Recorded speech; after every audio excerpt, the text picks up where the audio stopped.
Hello friends. Today we are going to talk about some eye-hand coordination activities which will help in improving both your child's visual motor skills and visual perceptual skills. With beats, you can ask your child to practice eye-hand coordination in 3 different ways. First, to simply fill these up.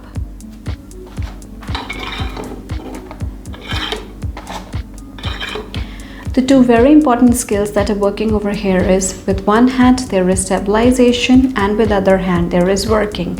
So it improves their bilateral integration. If your child tries to put one color in one rod, then it's helping to improve their sorting and categorization skills.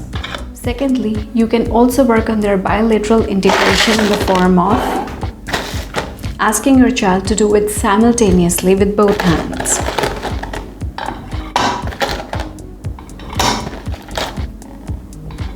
You make this design and ask your child to copy it.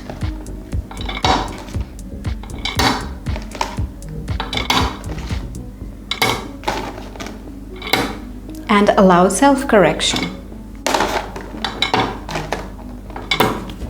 And finally, you can ask your child, or you can actually time the activity so that within 5 seconds they have to complete it, so that you can work both on your child's speed and accuracy. Working with blocks is a very creative way by which not only eye-hand coordination but overall accuracy and creativity can also be enhanced. As you can see, these blocks can only be fitted in a certain pattern in order for them to be at the same level. If I change it, one block becomes higher and the other becomes low. And now it's like a container where they can actually put their toys. At a very basic level, even stacking of these blocks becomes a challenge for very young kids who are toddlers below 3 years of age.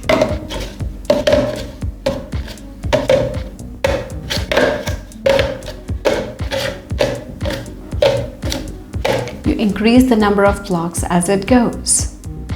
A pretend play game can also be incorporated over here, where you can ask the child, okay, how many candies do you want? I'll give you in this mug. And they say, okay, I need 2 candies.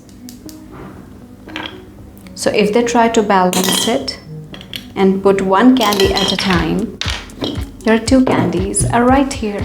To make the activity even more challenging, you can provide this divider and then ask them that I have some cotton balls. Some of them have sparkles on them, so you can put the sparkly balls on the right side and the simple ones on the left side.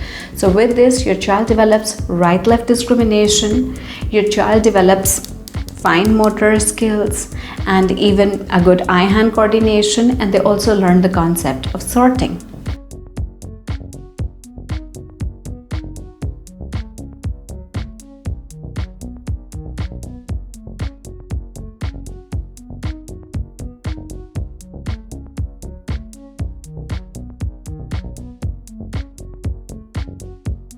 Your child's memory is also enhanced this way.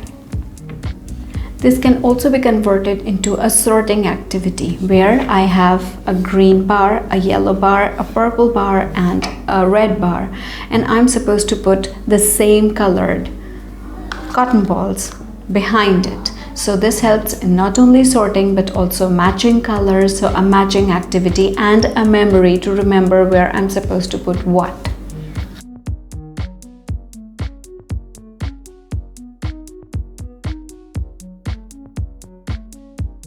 To further complicate the game, you can actually interchange the color. So you can say, okay, the green and yellow are supposed to be interchanged. So the greens have to go behind yellow and the yellow ones behind green. So it's a confusing activity, but this will help them to have good retention and at the same time improve their coordination skills. This way, your child knows first to complete one color so that they get less confused and then move on to the other. You know how this is really going to help them in their academics? They try to do, okay, let me do the addition questions first and then move on to the subtraction questions so that I don't get confused. There is one addition, one subtraction, one multiplication. These all confusions can really be sorted out this way. Let's increase the challenge now because I have to put these buttons simultaneously on this board.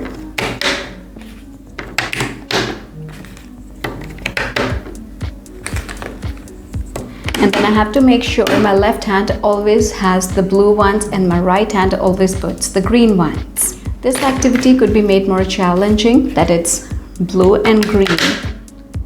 And the next one goes by green and blue. Or you can change this activity to right, left, right, left, right, left, or left, right. So you can practice this activity with simultaneous hand use as well as alternating hand use. It all got too complicated, didn't it? So why don't you try the simplest game possible? Simple banging like a drum. So you can give them a pattern. So it's 2, 2, 2 and 2 and they have to try to copy it.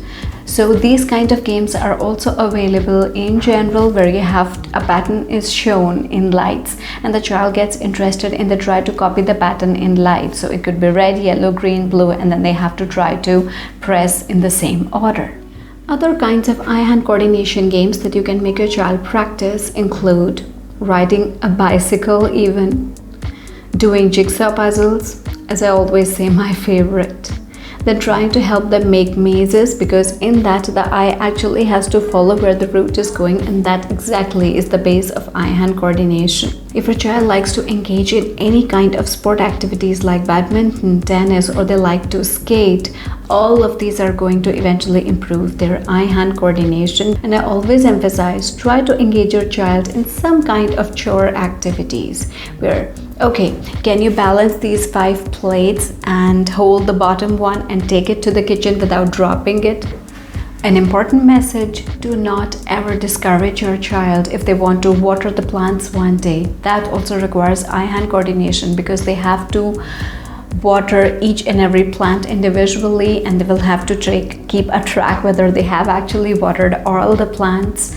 Then try to engage them in any kind of ball games they're interested in, especially target-based games, racing games, hopscotch. All these games are beneficial. Even playing Twister where right-left discrimination is worked on. All these kinds of games are going to benefit the eye-hand coordination of our child. So please mention in the comments below any other video suggestions that you might have. I will try to cover them in this channel of Road to Rehabilitation and we'll meet again. Bye.